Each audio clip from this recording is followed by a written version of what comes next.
চ্যানেলে সবাইকে স্বাগতম। আজকে আমি তোমাদের সামনে নিয়ে আসলাম লাউ শাকের রেসিপি। একদম কম মশলায় খুব সহজভাবে সহজ পদ্ধতিতে খুব কম সময়ে তৈরি করলাম এই শাকটা। কিভাবে করলাম তার পুরো ভিডিওটা শেয়ার করলাম। পুরো ভিডিওটা দেখার অনুরোধ রইল, কারণ এর মাঝে আমি অনেক কিছু টিপস তোমাদের দেব। তাহলে সঙ্গে থাকো। প্রথমে দেখো, আমি লাউ শাকটা কেটে নিয়েছি, আলু কেটে নিয়েছি আর কাঁচা লঙ্কা, আর এই হচ্ছে মশলা। আর দেব কালো জিরে, মানে খুব সামান্য মশলা। চলো দেখতে থাকো। তো এখন বলি লাউ শাকের উপকারিতা। শাকসবজির তো উপকারিতা আছে, আমরা সবাই জানি। যেমন লাউ শাকের উপকারিতা সম্বন্ধে আজকে তোমাদের কিছু বলি। যেমন লাউ শাক হচ্ছে হজম শক্তি বাড়ায়, রক্ত পরিষ্কার রাখতেও সাহায্য করে, শরীরকে ঠান্ডা রাখে। গরমকালে কিন্তু এই লাউ শাক খুব উপকারী, আর এখন লাউ শাকটা পাওয়া যায়। আর ত্বক ও চুল ভালো রাখতেও সাহায্য করে এই লাউ শাক। তা প্রথমে দেখো, কড়াই বসিয়ে নিয়েছি, এর মধ্যে দিয়ে দেবো জল। জলটা ফুটে উঠলে ওর মধ্যে দিয়ে দেবো আলুটা। এই লাউ শাক হচ্ছে হার্টের জন্য খুব ভালো, জানো তো। পটাশিয়াম থাকায় রক্তচাপ নিয়ন্ত্রণেও সাহায্য করে। আবার এতে অ্যান্টিঅক্সিডেন্টও আছে, শরীরের ক্ষতিকর ফ্রি ব্যাকটেরিয়াগুলো দূর করে ফলে নানা রোগেরও নাকি ঝুঁকি কমে। দেখো, আলুগুলো আমি সেদ্ধ বসিয়ে দিলাম, আলুটা সেদ্ধ হতে থাক। আবার এই লাউ শাকে কিন্তু কম ক্যালোরি আছে। ডায়েট বা ওজন কমাতে চাইলে খুব উপকারী খাবার কিন্তু এটা। ফাইবার আছে, যেমন আঁশ বেশি, হজমে সাহায্য করে এবং কোষ্ঠকাঠিন্যতাকেও দূর করে। এই লাউ শাকে ক্যালসিয়াম ও ফসফরাস আছে প্রচুর, এটা হাড় দাঁত মজবুত করতেও সাহায্য করে। দেখো, আলুগুলো আমার সেদ্ধ হয়ে গেছে, এবার এর মধ্যে দিয়ে দেবো লাউ শাকটা। আর একটু ঢেকে দিলাম, কারণ একটু সেদ্ধ হবে বলে। একটু সেদ্ধ হলে তবে দেবো লাউ শাক। তারপরে কি আছে, এই লাউ শাকে আয়রন আছে, যেমন এতে ভালো পরিমাণে আয়রন থাকে, যা রক্ত স্বল্পতা কমায় এবং যেটা অ্যানিমিয়া দূর করে। লাউ শাক খেলে অ্যানিমিয়াও নাকি দূর হয়। তো লাউ শাকটা দিয়ে দিলাম। এবার লাউ শাকটা আস্তে সেদ্ধ হবে আর কি, দিয়ে আমি একটু সামান্য নুন দিয়ে ঢেকে দেবো। তাহলে কি খুব তাড়াতাড়ি আমার শাকটা সেদ্ধ হয়ে যাবে। কারণ এখন তো গ্যাসের সমস্যা, জানো। চটজলদি যেভাবে রান্না করা যায় সেই পদ্ধতি অবলম্বন করতে হবে। এটা তোমরা প্রেশার কুকারেও সিটি দিয়ে নিতে পারতে, কিন্তু আমি প্রেশার কুকারে সিটি দেইনি, কড়াইতেই করলাম, কারণ বেশি ঘেটে গেলেও ভালো লাগে না। গরম গরম ভাতের সঙ্গে লাউ শাকের এই তরকারি দারুণ লাগে, দারুণ। তা চলো দেখতে থাকো। তারপরে কি আছে, লাউ শাক নাকি ভিটামিন সমৃদ্ধ। লাউ শাকে ভিটামিন এ, সি আছে এবং ভিটামিন বি কমপ্লেক্সও থাকে। ভিটামিন এ তো তোমরা সবাই জানো চোখের জন্য খুব ভালো, আর ভিটামিন সি রোগ প্রতিরোধের ক্ষমতা বাড়ায়, এটা তো আমরা সবাই জানি। তাই লাউ শাক আমাদের দৈনন্দিন খাবারের একটি খুব পুষ্টিকর ও স্বাস্থ্যকর অংশ। লাউ জিনিসটা এমন, লাউ কত কিছু খাওয়া যায় বলো তো। লাউ শাক খাওয়া যায়, লাউ খাওয়া যায়, লাউয়ের খোসাটা পর্যন্ত ভেজে খাওয়া যায়। এবং লাউ তো পেট ঠান্ডা করে, আমরা সবাই জানি। তা লাউ শাকের উপকারিতাও কি তোমাদের কাছে আজ তা শেয়ার করলাম। তো দেখো, আমার লাউ শাক আর আলুটাও বেশ সেদ্ধ সেদ্ধ হয়ে গেছে। এবার এর মধ্যে আমি দিয়ে দেবো কাঁচা লঙ্কা। বেশ লকলকে লাউ শাক দেখতেও ভালো লাগে বলো, খেতেও খুব ভালো, খুব তাড়াতাড়ি সেদ্ধও হয়ে যায়। তারপরে এর মধ্যে দিয়ে দেবো সামান্য, নুন তো দেওয়াই আছে, সামান্য পরিমাণ হলুদ দেব।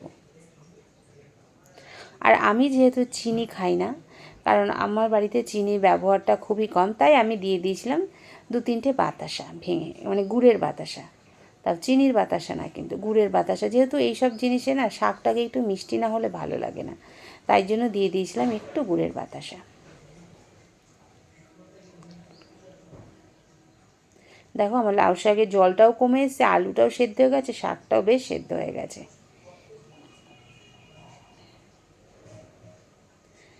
বেশি ঝোল ঝোল তো হবে না, বেশ শুকনো শুকনোও না, আবার গা মাখো এরকমভাবেই তৈরি করব।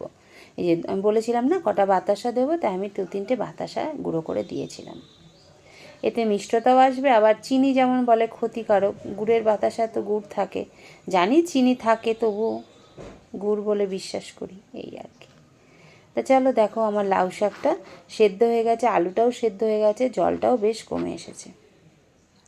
খুব কম মশলা দিয়ে খুব কম সময় রেসিপিটা তৈরি করা যায়। এটা পেটের পক্ষেও ঠান্ডা, এবং শুনলেই তো কত কিছু এর মধ্যে আছে, ক্যালসিয়াম, ভিটামিন, আয়রন সব কিছুই আছে এই লাউ শাকে। হার্টের উপকারিতা, পেটের উপকার করে, চোখের উপকার করে, দাঁতের উপকার করে, কত কিছুর উপকার করে।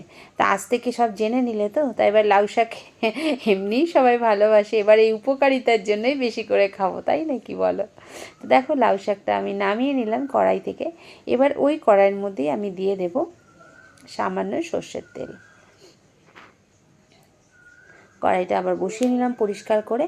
এবার কড়াইয়ের মধ্যে দিয়ে দেবো সামান্য সর্ষের তেল।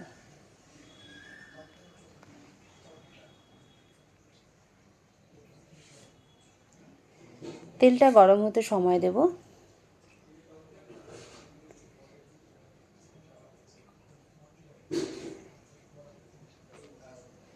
তেলটা গরম হলে এর মধ্যে দিয়ে দেবো 2টো শুকনো লঙ্কা, আর কাঁচা লঙ্কা তো তোমরা দেখেইছিলে আমি দিয়েছিলাম।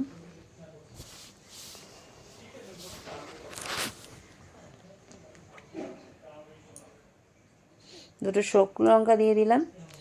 এবার এর মধ্যে দিয়ে দেব রাঁধুনি আর হচ্ছে কালো জিরে।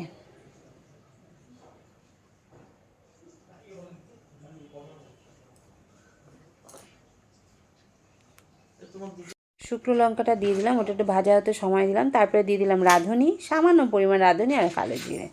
এই হচ্ছে এর মশলা। আর আগে তো দেখলেই আমি কি দিয়েছি, যদিও লাউ শাকে বেশি কিছু লাগে না, তবে অনেকে পোস্ত বাটা টাটা দিয়ে করে, কিন্তু আমি আজকে পোস্ত বাটা দিয়ে করলাম না, আমি খুব সাধারণভাবে করলাম। এই রান্নাটা জানো তো আমার মাসি করতো।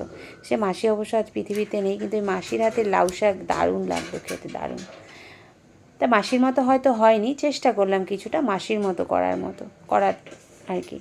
তো এইভাবে এবার কিছুক্ষণ এটাকে নাড়াচাড়া করে এটাকে একটুখানি জলটা কমিয়ে নেব, কারণ বেশি ঝোল ঝোল ভালো লাগবে না। গা মাখো মাখো হলেই নামিয়ে নেব লাউ শাকের এই রেসিপিটা।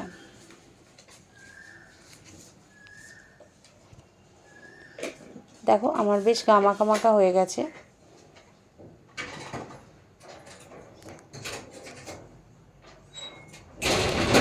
এর মধ্যে অনেকে বড়ি দেয়, অনেক কিছু দেয়, কিন্তু আমি আজকে কিছুই দিলাম না। পুরো প্লেন, খুব সাধারণভাবে সহজ চট জলদিভাবে করলাম।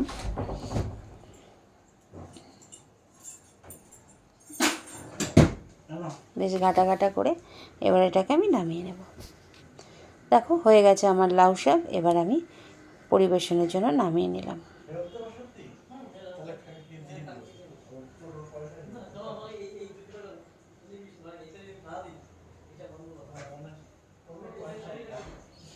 তা আমার আজকে রেসিপিটা তোমাদের কেমন লাগলো? যদি ভালো লেগে থাকে একটা লাইক করো, কমেন্ট করো, শেয়ার করো, আর যারা নতুন তারা চ্যানেলটাকে সাবস্ক্রাইব করো, আর বেল আইকনটা অবশ্যই প্রেস করো, তাহলে আমার নতুন নতুন ভিডিও রেসিপি তোমাদের সামনে, মানে ভিডিওর নোটিফিকেশান তোমাদের সামনে পৌঁছে যাবে। পাশে থেকো, সবাই ভালো থেকো, সুস্থ থেকো। কেমন হলো একটু কমেন্ট করে জানিও, তাহলে কারণ আমার তোমাদের কমেন্টের প্রতি আমার উৎসাহটা নির্ভর করছে, তাহলে আমি আরও ভালো ভালো রেসিপি তোমাদের সামনে শেয়ার করব। সবাই ভালো থেকো।